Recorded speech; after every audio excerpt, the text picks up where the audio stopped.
Hello and welcome to 21st Century Vitalism.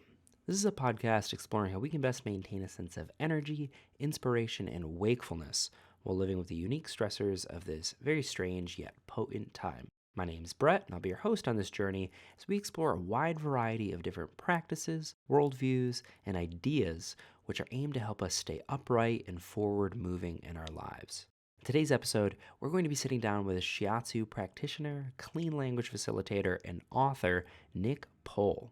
In this conversation, we talk about the amazing conversational methodology of clean language, which is the focus of Nick's book, Words That Touch. This is a simple and highly effective practice which helps facilitate mind-body communication in a therapeutic context.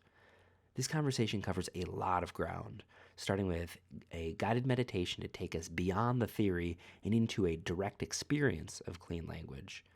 We then use that as a foundation to investigate the embodied nature of language, the essence of words, the cognitive function of metaphors, and ultimately how we can use all of this to work with trauma. If this conversation resonates with you, please consider checking out Nick's book, Words That Touch, wherever you find your books. He also has an online training for bodyworkers starting up in October, which I'll personally be attending, so mark that on your calendar if it lines up with your life situation. His website is nickpohl.com. He has links to all of those things plus more. I really recommend plugging into this. It's really incredible, and it's been a deeply meaningful part of my new year. So if you want to support this show, head on over to patreon.com/21st Century Vitalism. Consider just signing up. It really is a glorified tip jar at this point, but every little bit helps. If you don't have the financial compensation, that is totally okay. Just you can subscribe on YouTube, like us on Facebook, follow us on Instagram. Any and all interaction is a huge boon to the platform and lets me know that you're out there. I see that you're out there. I see people are listening, but anything you could offer in terms of a hello, I would love it. I'd love to connect with you. I really enjoy talking with anybody who's a listener of the show. It's been a real treat. So that's what we're going to be talking about today, clean language. It's amazing. I'm excited to bring this conversation to you. So without further ado, please sit back, drink some tea, do some stretches, and most importantly, open your heart for Nick Pohl.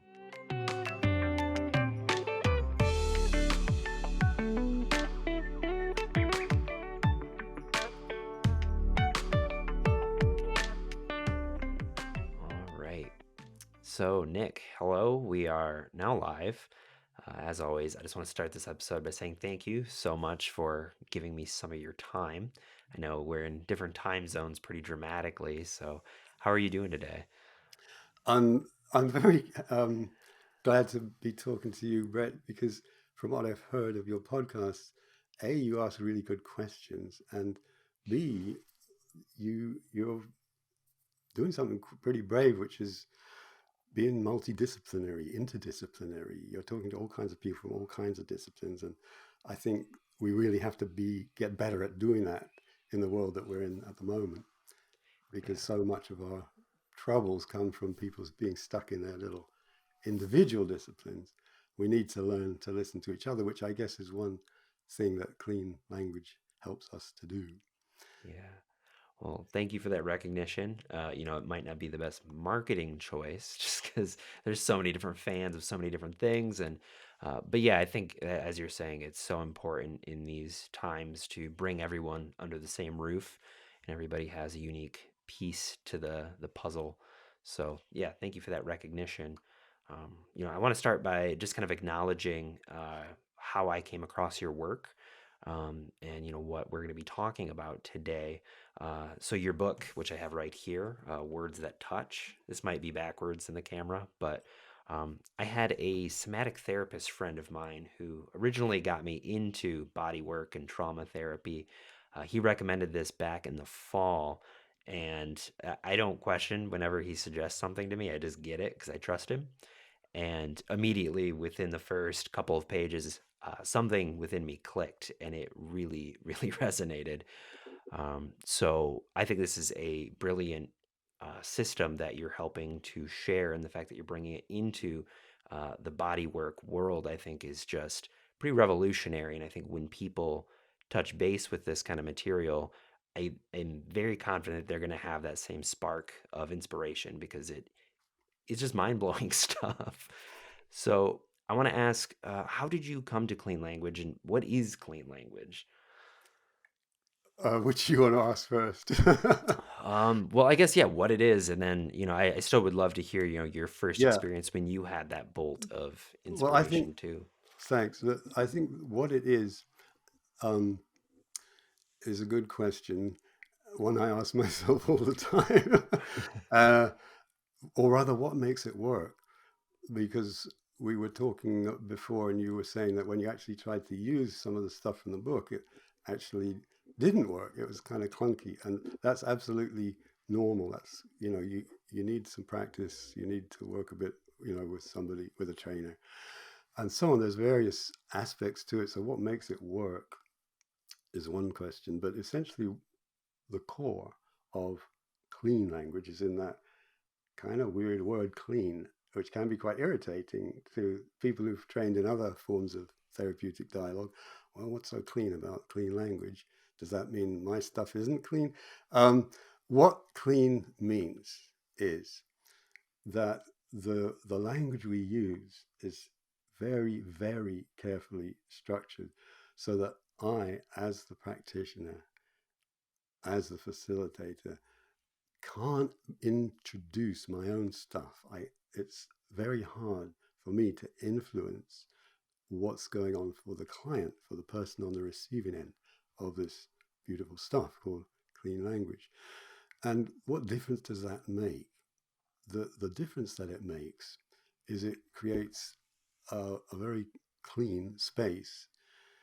It respects the client's boundaries in a way. And then if I'm on the receiving end of these questions, I suddenly get a sense that somebody's really listening to me in a way that people don't usually listen in a normal conversation or even in a lot of therapeutic kind of conversation. So that's the essence of what clean is. And I was thinking maybe a good way to start would be just to give you a taste of it rather than go on talking about it and see what happens. How would that be? Yeah. So this is perfectly safe, I hope. So and it's something that I learned from a colleague of mine called Tamsin Hartley, who has a wonderful um, clean training and an approach called the listening space. She's based in the north of England, and it's just a simple kind of meditation on the breath. But instead of doing what we usually do with those kind of meditations, which is giving instructions and guiding attention to certain things, and it's just using the clean questions to see what happens. Okay, so we'll both just settle for a minute and breathe and so on, and I'll ask these questions. And if you're listening to the podcast, of course, if you're driving or something, please don't get too much into this. But if you're sitting in a good spot and you want to see what happens, then I just say probably you'll notice some of the questions just sound weird and they don't make any sense, but there'll be one or two probably that something really happens. And just give yourself some space for that something, whatever it is, to happen. And we'll just take a few minutes and see what happens, and then you can give me your feedback. Okay. So yeah, just taking a moment to settle and to come away from the sense of being on the screen or just listening through your ears to the podcast, coming back to your sitting bones or whatever it is. So here I'm not using clean language. I'm just giving the usual kind of what I call body friendly language to help set things into the right kind of space. And coming to your breath and taking a breath or two. And so the first question is, as you begin to notice your breathing, what kind of breathing is that breathing?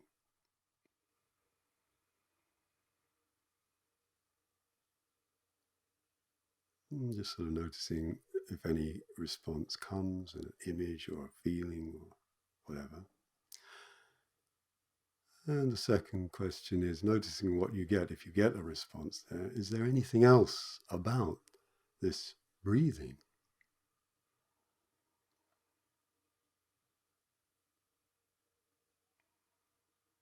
And again, noticing if you get any kind of response. It can be maybe just a tiny little hint of something coming into awareness. And the third question, and whereabouts is breathing?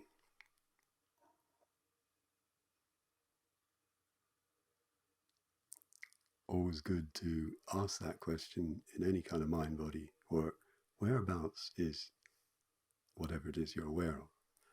And then, does this breathing have a size or a shape?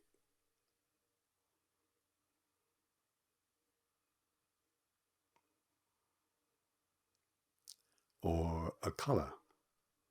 Or a sound?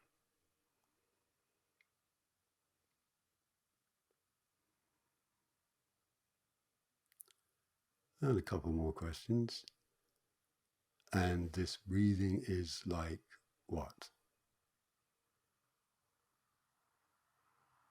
Just noticing if some kind of image or metaphor comes. This breathing is like what?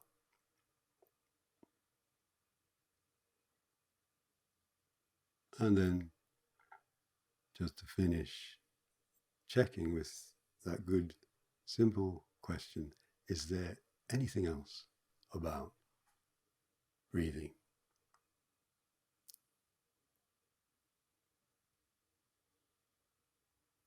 And then coming back when you're ready, noticing whatever you notice. What was that like to be on the receiving end? Are you actually asking me? Yes, please. Yeah, yeah.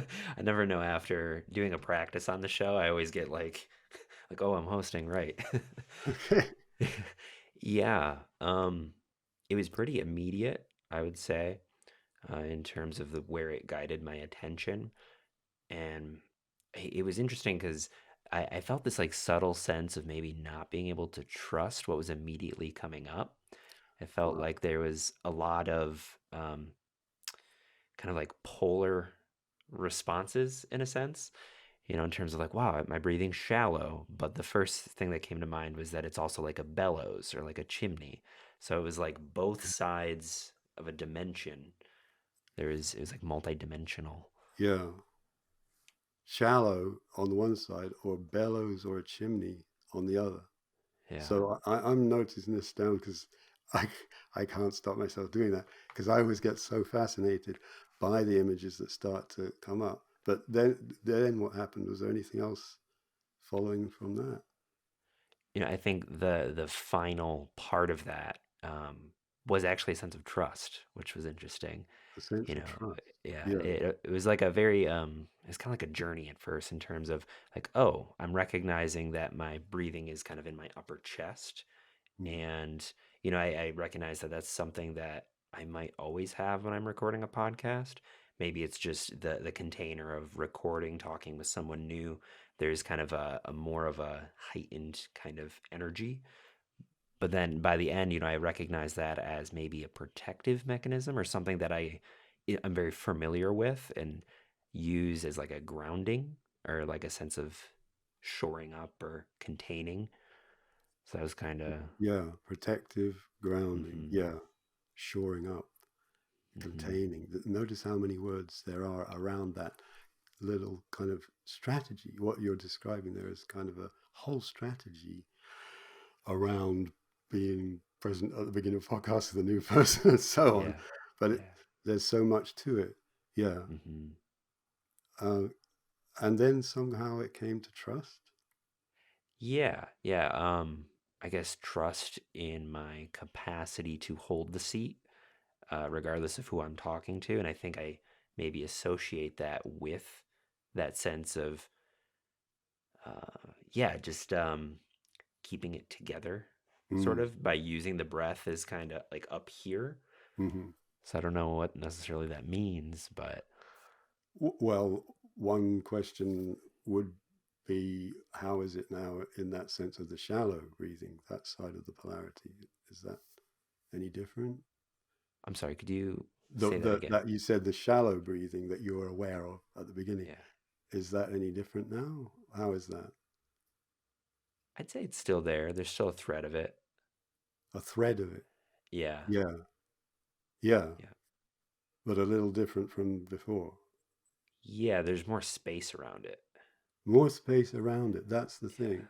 Because this thing in, a lot of interventions, you're kind of trying to get a result or shift something or make it go away. But that, in clean, we're not doing that at all. The David Grove, the New Zealand psychotherapist who invented and developed clean, always had this expression of being an equal opportunity employer to every piece of information that comes into the space. So that shallow breathing is welcome. It's beautiful. It's absolutely as important as anything else. And then, as you said, when you paid attention to the shallow breathing, that whole kind of strategy about protection and containing and shoring up was all there. And and if there's another kind of breathing, there's bellows or the chimney or the trust, how does trust affect the way we breathe? Then that's the other side of it. Sorry, can't stop myself being interested here. That thing you said about the awareness of the polarity is also so interesting. That yes, there can be shallow breathing, and at the same time there can be this sense or image of the Mm-hmm. bellows or chimney, whatever.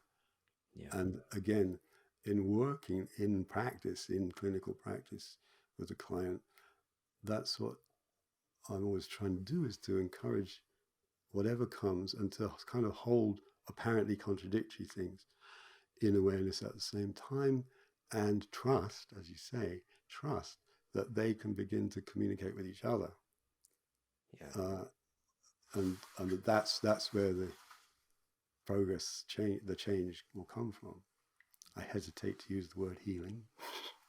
Yeah. Yeah. Yeah. Yeah, Yeah, it's interesting for me as somebody who I've read through this book, and to prepare for this, I'm halfway through it again. Being very familiar with this material and then experiencing it, um, just how immediate and how quick it really drops you into things. yeah. That's something that actually just caught me off guard. I don't Okay. know what exactly, if I expected it to be different, but yeah, just interesting how much of my sensorial experience during a podcast or whatever is so r- background. Like it's there, but I've never really acknowledged it, Hmm. and like what that awareness does. So I guess from my experience, how is it that we can have such an immediate part of our experience kind of behind that foggy lack of clarity? Like, how does that happen? Because it's so immediate. Well, that kind of brings me to something I've been exploring lately, which is the what I call the mirror on the one hand and the heart on the other hand. These two ingredients of good therapeutic practice, I guess. Um, this metaphor of the mirror is often used as the role that the practitioner plays is just simply a mirror to mirror back to the person whatever is going on for them, whether it's through language in psychotherapy or whether it's through touch in body work. Are we doing stuff to them, or are there times in a session where we're just mirroring back and the person's whole system is taking that information in and hearing it, which is exactly what happens with clean language. You hear yourself because the questions contain the words you just spoke. As the practitioner, I'm listening very carefully to the words you're speaking, and I'm putting them back into very simple, very neutral questions. So the effect of that is that I'm hearing, as the client, I'm hearing my own words coming back to me, which in itself is kind of powerful. Um, because, neurologically speaking, it's two different bits of the brain: the bit of the brain that speaks language and the bit of the brain that understands incoming language. Two different areas. So those are two areas that are beginning to communicate with each other. Um, but that's the mirror aspect, that, or the metaphor of the mirror as what we do in therapeutic practice. Then there's the heart, and this is the fundamental question for me at the moment, especially when I'm invited to present to my clean language colleagues who are more mainstream, not doing wacky stuff like body work, but business coaches, psychotherapists, and so on. Um, the but what we do in body work, what we do when we're working with touch or with movement, with breath, all these mind body things, is very intimate. It's a very body to body thing, and um, the science is catching up with that now. We talk about the polyvagal theory. We talk about the social engagement systems, Stephen Porges' work, and so on, or co-regulation, Mm-hmm. interpersonal neurobiology, all of these terms which are whizzing around now to acknowledge that the body mind is speaking to the body mind, um, even while we're trying to be this mirror, to really respect the client's space. And that to me is a bit of a mystery and a wonderful kind of um, polarity. There are times, maybe in a session, where that heart presence really needs to come out or will naturally emerge. And there are times when you really need to respect the boundaries of the client, and and that's where the clean approach really helps. It really helps to confirm the boundaries of a client, and obviously, with many clients, boundaries are an issue. They need to be confirmed. Yeah. So, with this mirror approach, it seems to me that it's, we're reflecting back kind of a form of their own attention. And I don't want to misspeak because I think it was in your book, but this idea that attention itself, when you place it on something, has kind of a healing property to it. This is something I've thought about in terms of I'm a Buddhist practitioner. And one of the things my teacher said to me was that the mind untangles itself in space. And just this idea of this spacious quality of awareness or attention in its ability to help us know what we need to do. Could you Mm. maybe speak to that sense of knowing that, like, we somehow fundamentally know what we need? That's just a fascinating idea. The mind untangles itself in space, is Hmm. what your teacher said, and the body too, I guess, and and so there's a lot of things I could say here, but the first one is I really feel uncomfortable using the word body, because that's the linguistic mind's attempt to separate itself from the body, to give a name to a thing which is actually, it is part of the brain, is part of the body.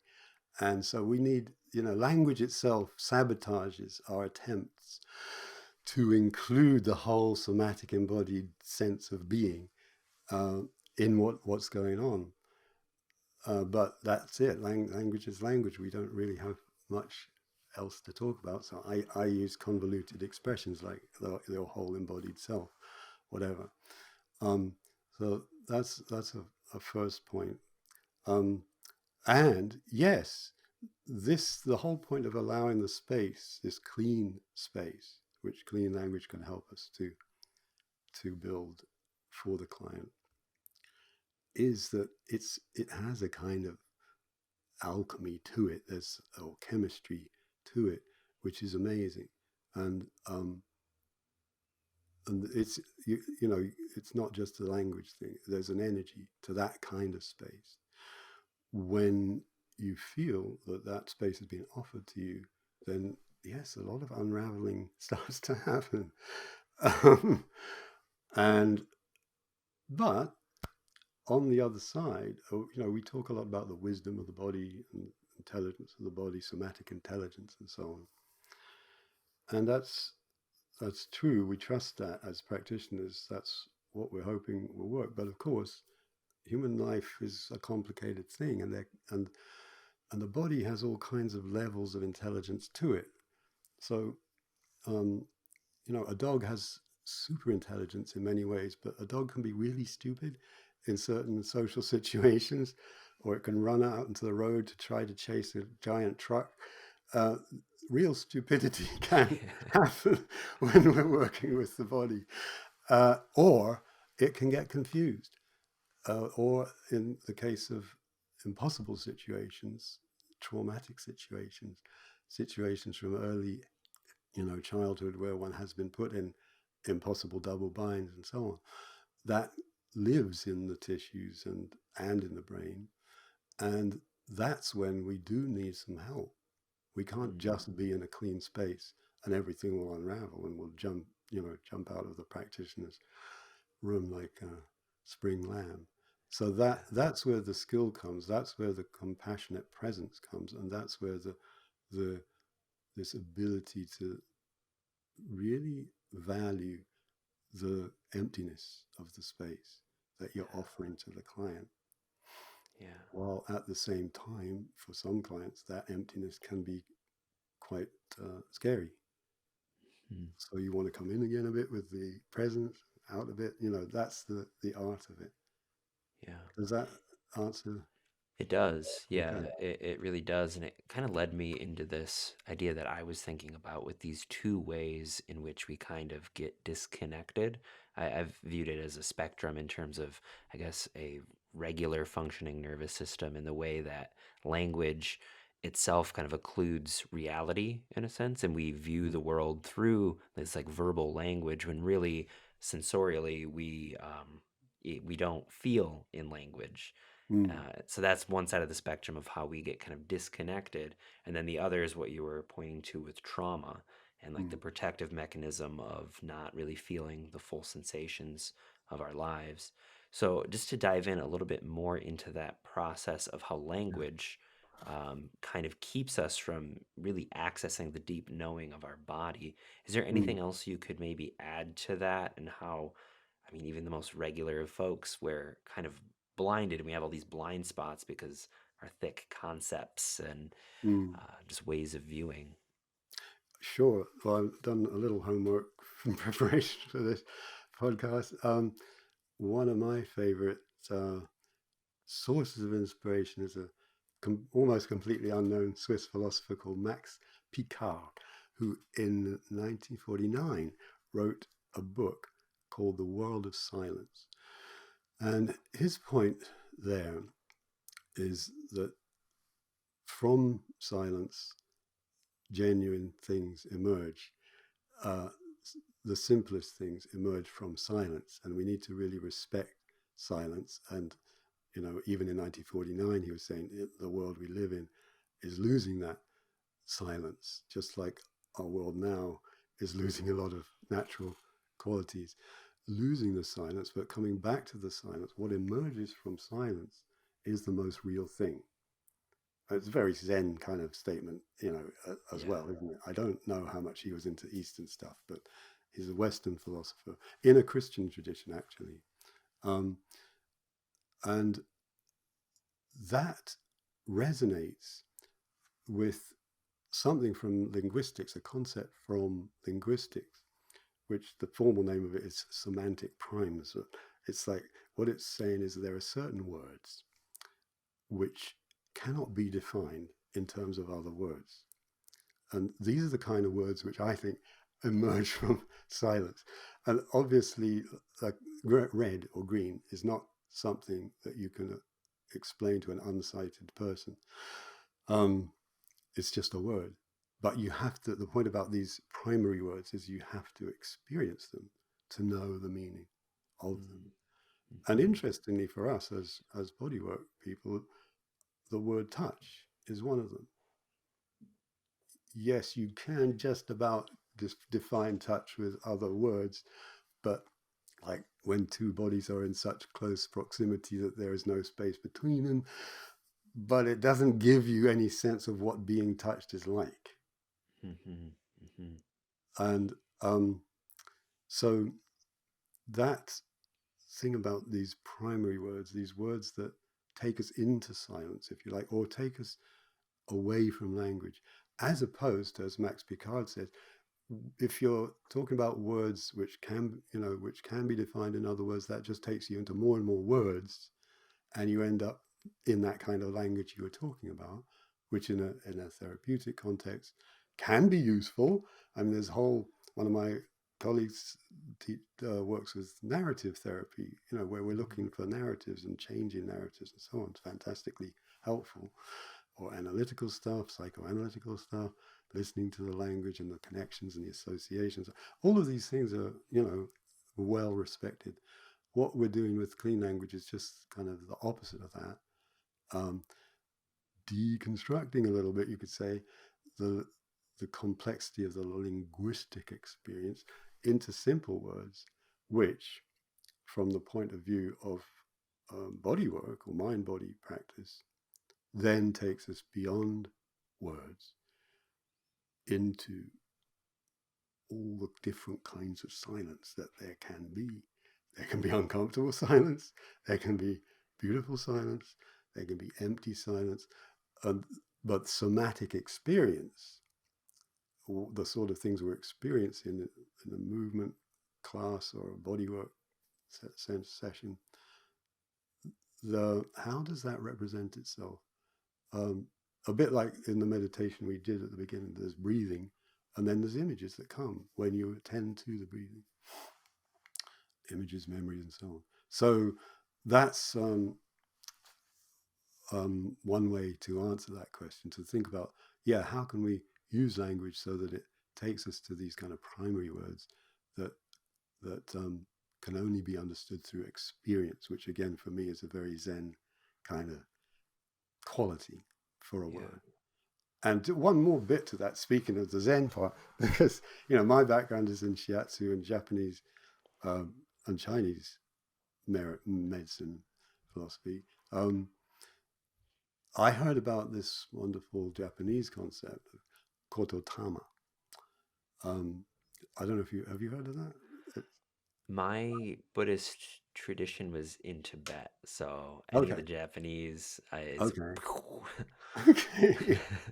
um, and there's a wonderful Aikido teacher called William Gleason who's written about this, but it's really quite a secret thing, I think, for most Japanese. I once attended a lecture by a Japanese Buddhist priest here in London who was actually quite a young guy who was doing interesting new music in order to get people back into the temple, the Buddhist temples, because he Mm, said in Japan nowadays people only come to the temple for births and deaths. mm, So he was trying to get younger people back into Buddhist practice in some way and doing very cool music around, sort of contemplative music, I guess you could say. And he was talking about these things and sound. And in the Q&A, I put my hand up and said, well, you're talking about sound and the qualities and the energetic qualities. What about Kototama? And he just shut right up. He wouldn't even ask. He just sort of said that's too much to speak about. That's all he said. wow, as if wow. as if that wasn't a thing we talk about in front of Westerners. um, but William Gleason's book, I highly recommend if you're interested in the reason I'm mentioning it because I'm by no means any expert in it, but it's an inspiration for me because the word means kototama means the spirit of the word. And for me, that means the energy of the word. What's the Mm, quality, the resonance of this word? And when we're using clean language, that is what we're waiting for, what we're listening for. Words that come that have a resonance, that kind of leap across this gap between client and practitioner, that resonate in you as the practitioner. And wow, that word, I need to ask more about that word. Uh, mm, um, and you develop that as a skill, I guess. So when you said about the breathing that there was the shallow and there was the bellows and the chin and the sense of trust, I needed to know more about those words because I yeah. knew they would take you deeper into your own experience. So this spirit of the word thing is really useful inspiration for me. And coming back from the east to the west, if you want to get a little bit more philosophical, the actually William Gleason is the Aikido teacher, and of course the founder of Aikido, Usheba Sensei, was really interested in Western philosophy as well. And reading the Bible and so on. And he said when he came to the beginning of Saint John Gospel, that famous bit where it says, "In the beginning was the Word," Mm-hmm. and he said that's the spirit. That's exactly Kototama. And modern philosophers now, there's this debate now in philosophy of about consciousness and matter. Did the Big Bang happen and matter arose and got more and more complex and finally created consciousness, or was it the other way around? Was consciousness first, and that created the Big Bang and a universe that could be conscious of itself? Again, we're not philosophers; we don't have to go into that. But that's the logos, as they say in Western philosophy, the idea that the consciousness, this word, the word consciousness, is fundamentally, there throughout the universe, which is pretty much what we're talking about when we're talking about qi in Chinese medicine or whatever you say in Tibetan Buddhism. Yeah. So yes, it goes deep, is what I'm saying. There's this spirit of the word, but in person to person, client to therapist, that's the skill of it, and the joy of it is just being really present when those words come out, pop out, that resonate, and that's the word to ask about. Yeah. Yeah. Wow. It's amazing that you can have that kind of connection just by having your practice. That's something that as kind of a fledgling body worker, I'm only a couple years into it. That's kind of like what I'm aspiring to, is to be able to have that kind of connection to the grander scheme present between me and my clients. I think Mm. just having that understanding, having that energy in your mind stream, that's really powerful. That's a really beautiful thing to be able to bring, whether it's cognizant or not, just to be able to interact with people from that perspective of like their word is like a fundamental creative act that is synonymous with the Big Bang. Like that's pretty powerful. Well, that's it. Their word is a fundamental creative act. That's really it. The and this is what I was going to sort of mention in relation to trauma, working with trauma, because once you're into some traumatic pattern, there's no way out of it backwards. You can't back out of trauma. Uh, Although that's what we want to do. We just want to get back to a normal. We just want to get back out of this stuff.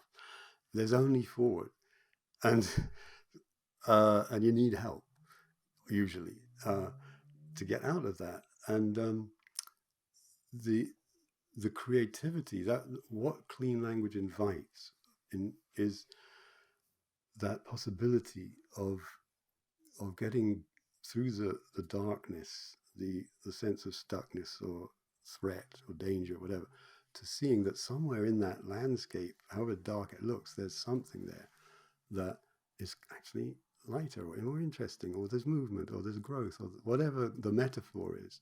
There's something in there. And using the clean language approach, this comes back to what you were saying about the mindfulness and the keeping the attention on something. That's what we do with clean questions. We keep the attention on whatever is actually happening and developing and presenting itself in the client's subjective experience. And that's sort of a really important mindful ingredient, I guess, of getting the clean language to work, especially in the mind-body sense. Keeping the attention on by keeping on asking about what is happening now, and then using the words that emerge. And now, is there anything else about that? And so on.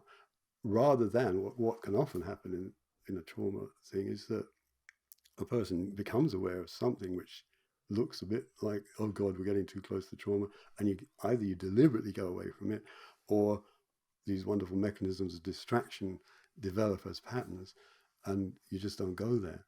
So yeah, the creativity, if you stay with it, if you bring the attention to it, that what does happen is the as well as that kind of unraveling, because there's space, things begin to unravel, and you can see them uh, as separate things, and you can see relationships between them, and creativity begins to emerge through this immensely powerful and fundamental medium of metaphor. Images Mm, occur, and the images and the metaphors have multi layers to them. yeah. There's always much more to a metaphor than we think. If we use it in relation to something that actually is important to us, it might sound like a superficial metaphor, like my back is killing me or he's a pain in the neck. But if you actually ask, is there anything else about that pain in the neck? Oh, yeah, actually, then when you say it, I can feel, there's a bit of a tight muscle there whenever I talk to him, my boss, my neck, something like that. Um, that's the power of it, and getting into the creativity of metaphor is what takes you in the healing direction. Mm-hmm. Yeah. That was something that was maybe one of the biggest takeaways from this your book that I had, and I had actually read I think it's pronounced George Lakoff, The Yeah, Metaphors We Live By. I read that like a decade ago, and I yeah, understood maybe a third of it, but the fact that I think you referenced it in this book, yeah, and it really brought that back to my attention of just how misunderstood metaphors are and how fundamental to yeah. our ability to perceive reality and organize our experience. So, could we maybe dive in a little bit on what exactly a metaphor is and how that adds to our, I guess it's called like embodied cognition? What exactly a metaphor is, well, for one thing, if you go back to the meaning of the word metaphor, the Greek word, it means carrying something across. So metaphors take an image uh, and carry it across to a different context. Um, so my boss is a pain in the neck. My boss is one context. A pain in the neck is the other context. They create a powerful sense of meaning by giving some strong felt, usually kind of felt sense to a particular context. So that's one thing that metaphors do. Um, and as I said before, another thing they do is they compact, they contain layers of information, and it's only with something like clean language um, that you begin to unpack those layers. Um, we could do an example if you're open to play a bit with this. Yeah, love it. It's like I was just hearing in your introduction to the previous podcast you did, uh, you used this wonderful metaphor that your podcast is about keeping our butts in the saddle of our lives. Yeah. It's a beautifully embodied metaphor. And um, so, if I was just to ask you, if we take that metaphor and you're willing to play a moment with that, is there anything else about keeping our butts in the saddle of our lives? What's that like for you? I guess it's the opposite of getting dragged by a horse. The opposite of getting dragged by a horse. Yeah. Um, and when it's the opposite of getting dragged by the horse, is there anything else about getting dragged by a horse? It just seems like a bad place to be. And I guess the Yeah, inverse of that would be, there's a sense of confidence in that you're handling the situations of life. a sense of confidence. Yeah. And so, if a sense of confidence is what keeping our butts in the saddle of our lives is all about, is there anything else? Or where is that confidence? Whereabouts is confidence? I'd say for me, I feel it most in here, Yeah, kind of in the throat and in like the chest area. throat and chest. And so, one more question, if you're up for it, is just what's that like there, that confidence in the throat and chest? Is there anything else about that confidence in the throat and the chest? Yeah. I think there's like a sense of knowing who you are and being able to express that into the world Mm, without any inhibition. knowing who you are and being able to express that into the world without any inhibition. Hmm. How does it sound just hearing me repeating those words back? It's pretty good. I'd say Mm. it's a net positive. It makes a difference to hear the words coming back, doesn't it? Yeah. Yeah. And and just noticing the sequence there as we went through it. I could have asked you all kinds of clean questions. I could have asked you, is there anything else about butts, or what's that saddle like, or you know, Yeah. um, but that you came up with the opposite. I guess it's the opposite of being dragged by the horse. Hmm. And okay, and maybe there are times in your life where you felt that that was what was going on in life. I certainly have, and it's a bad place to be. But I gave you the opportunity to go further into the bad place, and what automatically happened was that you went back into the positive, the confidence. What came out of that was confidence. Mm. And that's what usually happens when you give a person space to explore with Mm. this clean approach. Yes, they can get into the bad stuff. And of course, people coming to see us in the therapeutic context usually are focused on the bad stuff and they want to get rid of it. And what clean does is to, as I said, offers this equal opportunity of employment approach. Say, okay, there's bad stuff, and we're not trying to get rid of it just at the moment. We're just trying to explore that, find more about it. And just as in the sort of the yin and the yang of it, the more you get into something, eventually it turns into its opposite. So if it's okay for the person to be open to exploring the somatic experience of the bad stuff, usually, given the space to unravel, the body mind begins to offer. Okay, there's some positives here. There's that, Mm. yeah, there's that light or that possibility, that hope, that, yeah. And then you Wow. can begin to explore that in the same way and draw it out and make it richer and so on. Yeah. So this might be a little insular as a practitioner to practitioner, but have you ever come across a situation where you're interacting with somebody who has extensive trauma and you do a clean language session and they end up in a place that is darker, Worse. and they don't reorient to the positive, and then it's like, all right, well, that's our time. Like, how do you bring this to people who have a lot of fear and maybe a lot of really strong cycles that they don't seem to be um, moving through?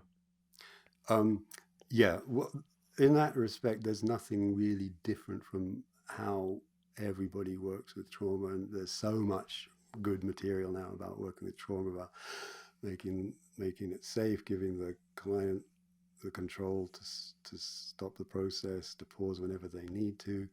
Um, all those things I call in the course that I teach for mind body therapists on how to use clean language. I call that body friendly language. In all the kinds of things we say which are not clean, which are quite directive or inviting or suggesting, um, those kind of things are very important to create the space, so a safe enough space, not just for the client, of course, but for you as a practitioner, because trauma is very infectious. It jumps across the space. It triggers stuff in ourselves as practitioners. So creating this co-regulated space um, is fundamental to getting the clean language to work. And then as soon as a clean question takes someone too deeply into bad stuff that somatically their body's telling them I'm not going there, you come out. You make sure that they have the the authority to do that. And I think one quality of clean language, at least the way I use it, that helps that is that it is very collaborative. It actually changes the what most people come into therapy are expecting is that that expert patient relationship. You know your stuff. I've got the problem. Please remove the problem for me. Um, and it changes that completely. And that's what I say to people if they come to see me. As the first thing is just to point out that one of the presuppositions of clean language is that I, as the practitioner, have absolutely no idea what's going on for you internally. Mm-hmm.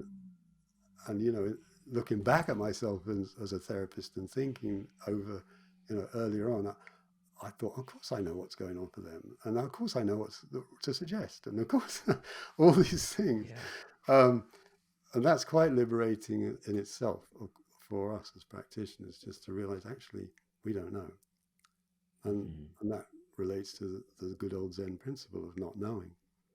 So that puts me as a practitioner in a space that I like and am familiar with and comfortable in, Yeah. and hopefully gives the client that sense that this is a collaborative process. They're in control as much as we are.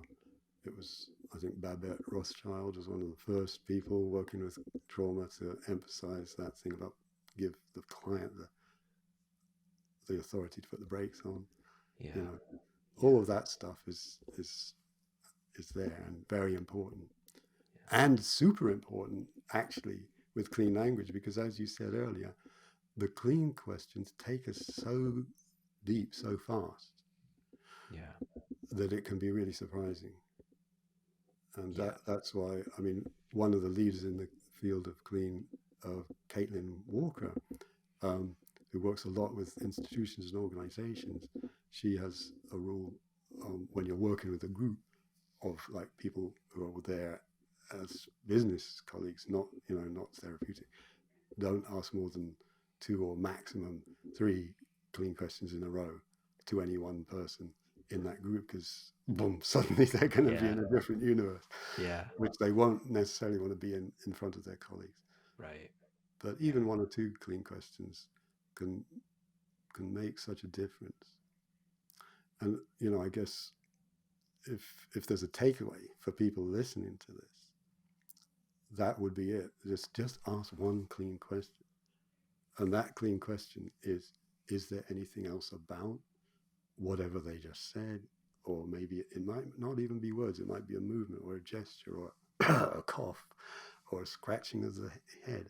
That David Grove was brilliant at noticing the tiny ticks and things which are communication, non-verbal communication, which often have much more to say if you bring the client's attention to them because they're usually unconscious. Um, Mm-hmm. that's so the takeaway is ask that question. Is there anything else about whatever they just said or did? Yeah. And don't imagine you know.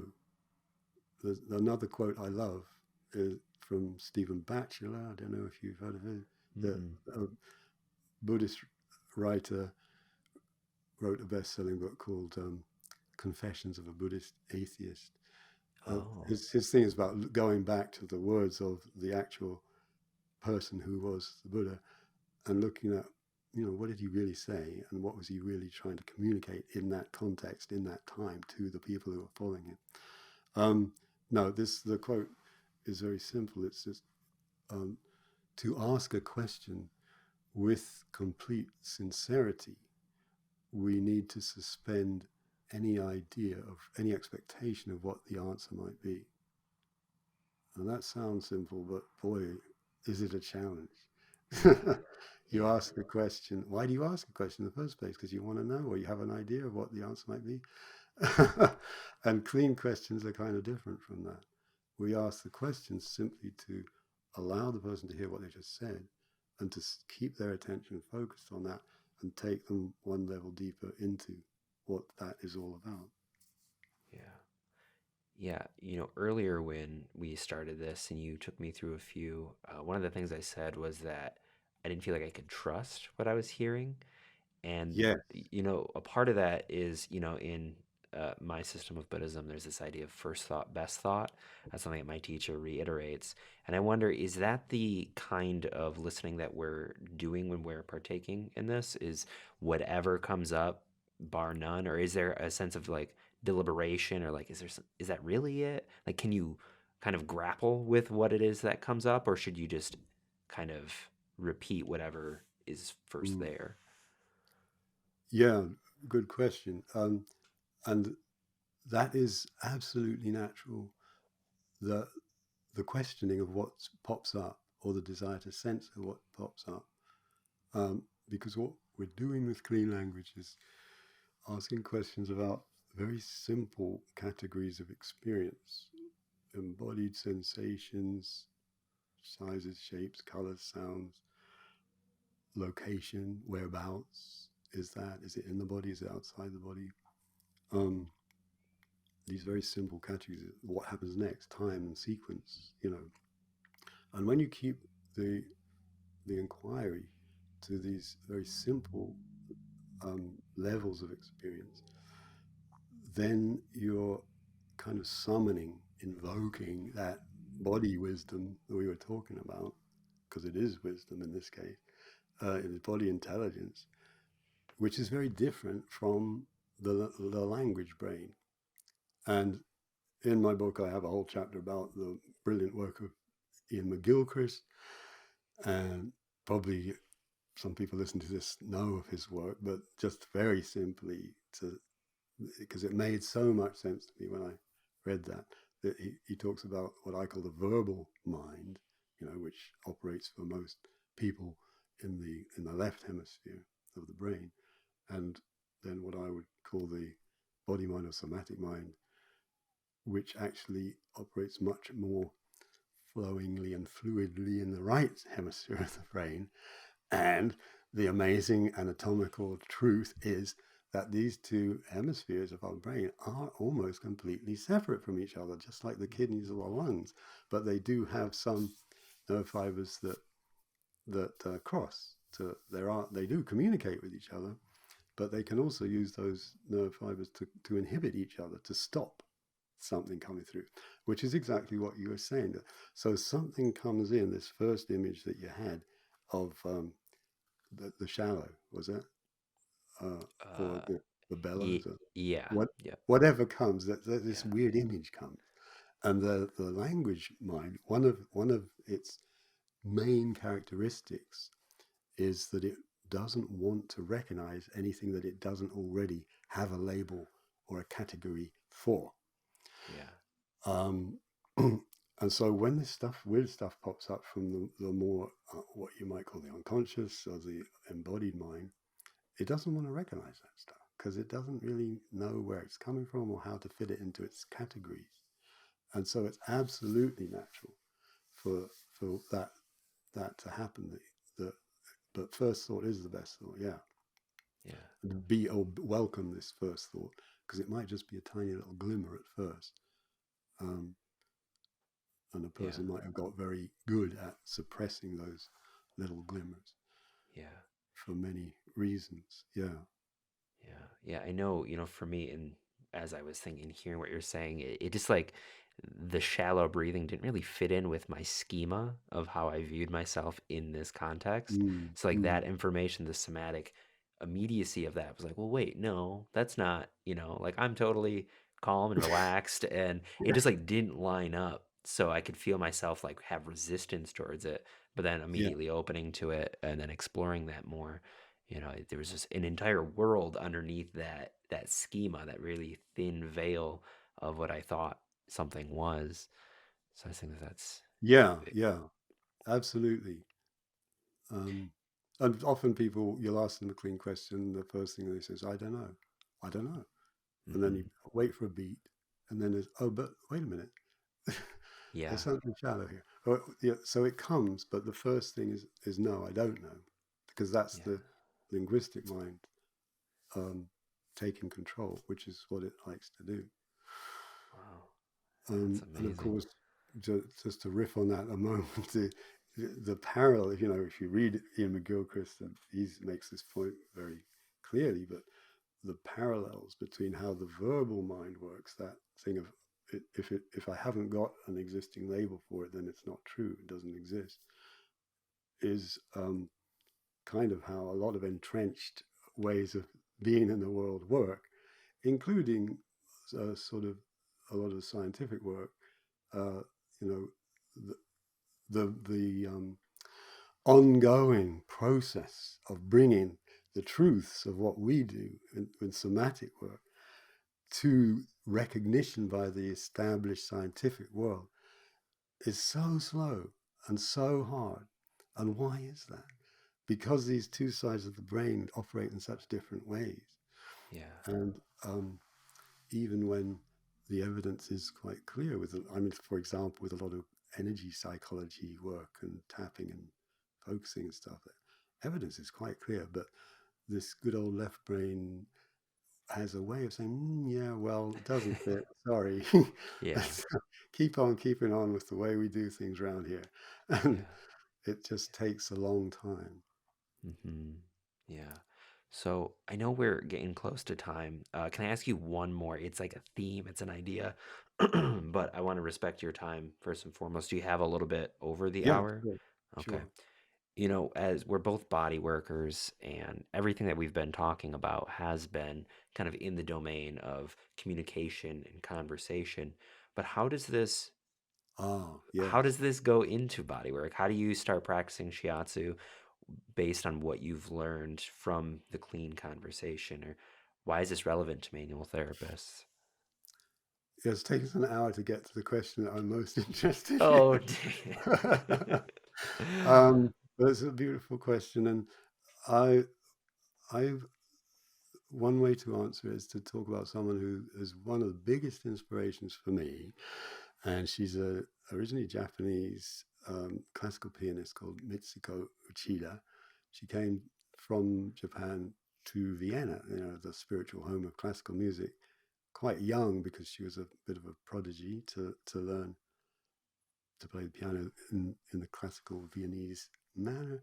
Now lives in London, but the way she plays, she's one of the leading um, people, interpreters of Mozart and others. But the way she plays, it still has that Japanese quality in it that of an exquisite attention to how you produce a sound through touch.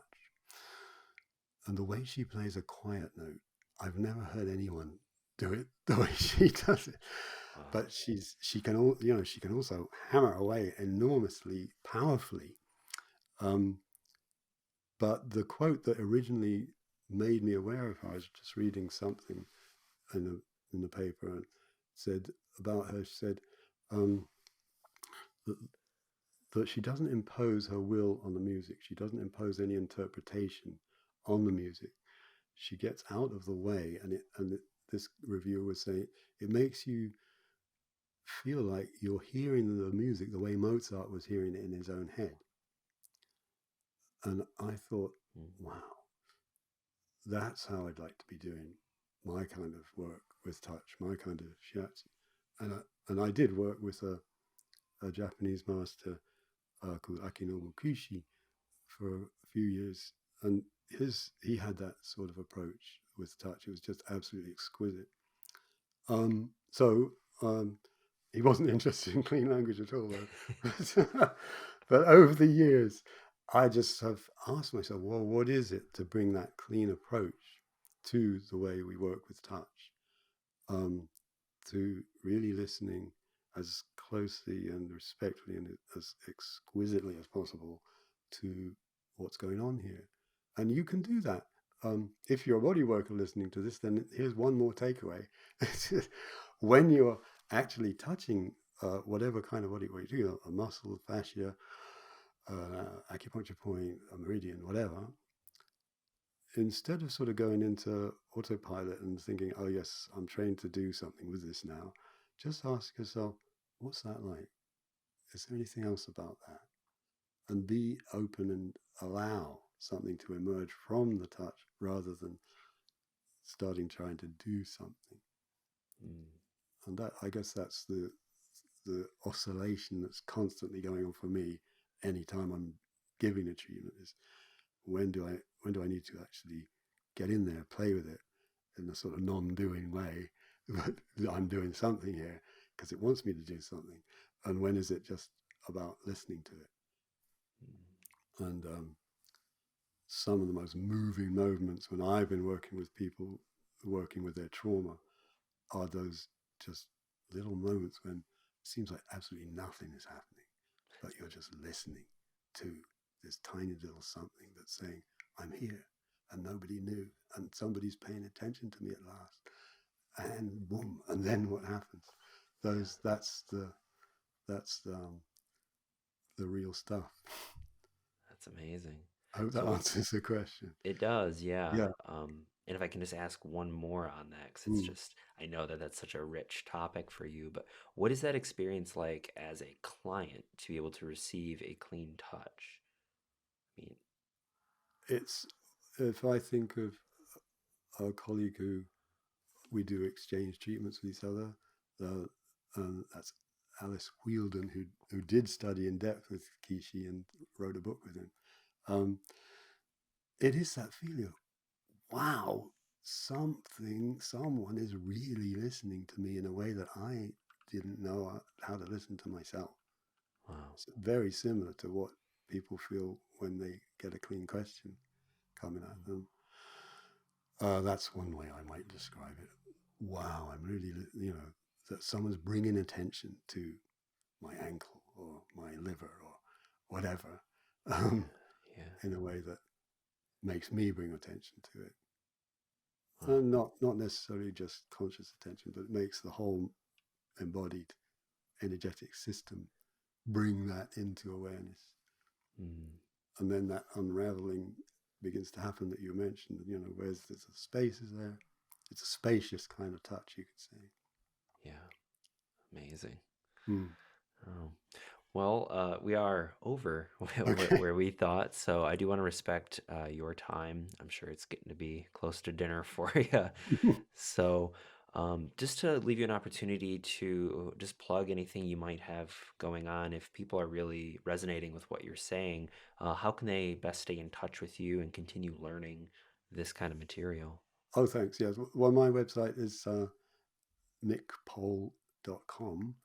And once a year, I teach an online course for mind-body practitioners of any kind, about how to use clean language. That starts in October. And it's a really enjoyable course to teach because we're applying all these principles to the process of learning as well Hmm. as working with therapy. So if you are interested, and as you were saying, Brett, it's one thing to read a book, but you you do need a bit of help to actually get the confidence to use it with clients. Then you are warmly invited to get in touch with me, and that would be great. Cool, wonderful. Well, hopefully they can remember the website. I know like that's pretty far out there, just your name. But all right. Thank you so much, Nick, for joining me on the show. It really was a pleasure. It was not in the direction I thought it would go, but it was even better. So Okay. yeah, I appreciate it was a very clean conversation in that way. Okay. But all Thanks, right. Brett. That's Yeah. great talking to you. And Yeah. um, as I said, I really do appreciate what you're doing with this show. So Thank you. Thank keep you for going. saying that. I appreciate it. Okay. Yeah, we'll catch you next time. Yep.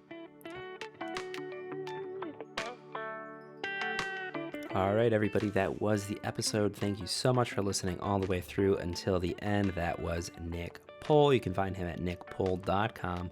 Like I was saying at the start, Words That Touch is an incredible book. I really recommend it. Even if you're not into the bodywork world, there's something about its presentation of this theory and the science underneath it that is just so fascinating. So I really, really recommend that. If you want to support this show, again, patreon.com/21st Century Vitalism. Any small donation really does help me keep the lights on and the momentum moving. We have a lot of episodes coming up. I have some really incredible people for the rest of winter and spring. So keep your eyes peeled and your ears open. We'll see you next time.